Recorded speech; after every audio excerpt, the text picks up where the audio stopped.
All right, we got called out here from a mutual friend contractor to fix a code violation that also popped up on an inspection report.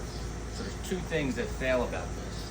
For one, we have a 4x4, and for two, we have a face mount beam for a deck.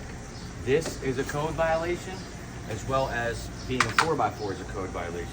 So what I'm gonna do is I'm gonna make some repairs and do some stuff, and then we're gonna come back and make a video part 2 to show you how it should be done and explain why it should be done that way. All right, so video 2, kind of irrelevant to what we were talking about earlier, but safety problem, right? When you install one of these through bolts, typically it goes through the other side, and you have a nut and a washer. If you notice, there's nothing here. And if you notice even deeper, those are just drywall screws holding that beam in place. It also seems like it's a reused old piece, even though everything else is new. And how do I know that I know what I'm talking about, even though somebody's gonna question me? Well, if you look at this side, you can see that the bolt comes all the way through. See it? There and there. We don't even have a nut and a washer. See that? And that's probably because he reused this old one and didn't do the job 100% right. Just look at it. Just look at it. Would you just look at it? And you can tell here, bolt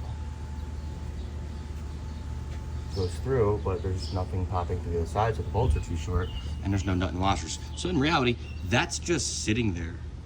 Nothing is holding it there. Now, I don't necessarily care what your Uncle Billy Bob did at the trailer park last summer with his Uncle Bob 10 years ago. When you're doing these things, we're following code, township, city, municipality, state, ordinance, codes, all of that. So you'll notice we left the old stuff up there because we would have had to build a temporary brace to support the whole thing anyway. So instead, we just left it up there. We're gonna remove this when we're done, so don't judge us just yet. The way I like to do it is I set my posts, get them up in the air, mark my lines with a board, put it up there, make sure it's touching everything. If it's level or not, the goal is to have everything touching, so the weight is supported. Now you'll notice we have this big notch right here. When you're talking about the code states that you need to have at least 2.5 inches back here for this beam that we're gonna build. Now mind you, this is only a single right now, it's gonna be a double. You want 2.5 inches for this beam to connect to this. You need 3 inches to sit on. When you're using a 6x6, this is 5x5. When you take 3 out, 5x5 minus 3 is 2.5. So code doesn't really tell you need to use a 6x6 in that exact verbiage, but clearly you need a 6x6 to have the 2.5 with the 3. We like to have our stuff sit on, because when you just attach something to here, yeah, this lag bolt might hold 8,500 pounds, but the wood's not gonna be able to hold 8,500 pounds just by being connected to this, which is why the code has changed for the 2018 IIRC. If anybody would like to challenge me, feel free to pull up the schematics, the spec sheet, or call your architect. Out of the way, and we have our new beam in place, notched in 3 inches with 2.5 inches of meat left. We gotta remove that little thing right there. We have our bolts into epoxy. Right there, you can see that. And bolted to the ground, sitting on the base, post base, so that way we don't sit and get water. And that's on every single one. All we have to do is fully attach them and crank that up. Now what we do now is we have 5-inch lags attached to all of these, right? 2, 2, and 2 on each side. And now we need to go and attach the beam together. So what we're gonna do is, we're not gonna use 5-inchers. We have 3s, and we have 5s, okay? 2 7/8 and 5s. 5s are for the connections here, and then 3s are every 16 inches twice. Minimum of 1 inch from the tops and the bottoms per the code. Minimum of 2 inches over here, all the way across every 16 inches, so that the beam is structural 2-ply. And then we're done.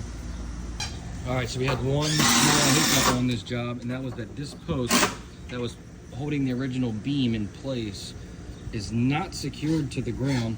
It's sitting on post space, so that one's in the ground. This one sits on top of the ground. There should be a bolt that sits in that base that bolts it to the ground. That is moving freely. The fence has disconnected almost completely from the post, and the whole post was doing this motion because it's not connected to the ground or now the deck. So what we did was, now that this is structurally sound, we cut these 45 pieces and secured this to this and this to this, the deck doesn't move. We were literally able to pull it far enough away that we could walk into the neighbor's yard, and now it's back to secure. All right, so we're gonna walk through this one more time. That's why I walk away and leave. We now have 3 columns. We have a doubled up beam. Our columns are notched, so our beam sits directly on there. We have at least 2.5 inches left of meat, which what code requires. We are off the ground. We have our legs every 16 inches, okay? Keep our board together. And they're less than 3 inches, so they don't stick out the back. And then right here, you can see that the different colors, those are for the connection from beam to post, and they're 5 inches long, and you'll notice that they also don't stick out the back, although we do have one screw that we have to pull out there. That was just to hold it temporarily in place. We are off the ground with post base. We have closed it up, but there's a bolt into the ground. You'll note that you can see this is the previous one that held the deck up. It's also holding the fence up. So we've secured it like this because it's not in the concrete. You'll notice where the old ones were, they also weren't set in the concrete. They were just sat on top of post base. There's no hole. And you can notice that as well from over here. This is where the other one was. No hole.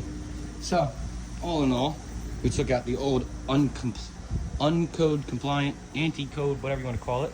We've also added hurricane ties for the uplift for the beam to joist connections all the way across, except around the corners. And then we cleaned up. We got a couple of screws that we have to still pick up and sweep, but otherwise, job done.